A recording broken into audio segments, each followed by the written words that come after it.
1940. World War II is building in Europe. Casualties are mounting in Britain. Medical care in the cities and on the front line is rudimentary at best. One major problem: dwindling blood supplies, and blood is very perishable. A young black doctor working quietly in a lab will help create a life-giving solution.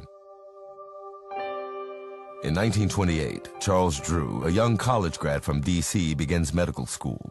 Since most other medical schools in the United States do not accept black students, Drew attends McGill University in Montreal, Canada.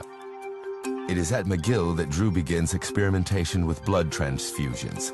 5 years later, he graduates near the top of his class.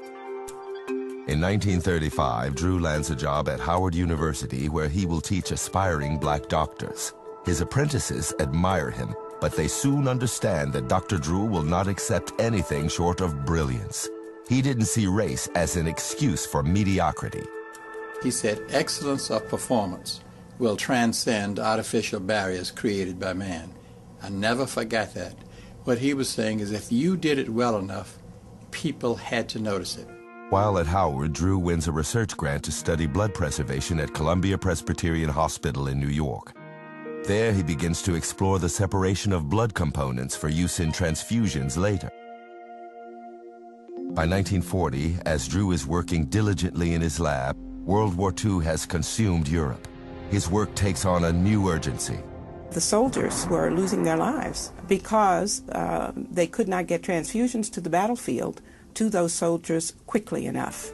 One day, Drew gets a call from an old teacher at Columbia University. The professor is working on England's drive for blood supplies. He asks Drew to be director of the Blood for Britain project. It will call for delivery of blood on an enormous scale, something that has never been done before. Drew throws himself into the work. His real genius here, I think, was to take those benchtop experiments and translate them into a mass production operation. Soon, the British are using data Drew has amassed to set up their own blood banks. The Brits are able to collect the thousands of units of plasma they need.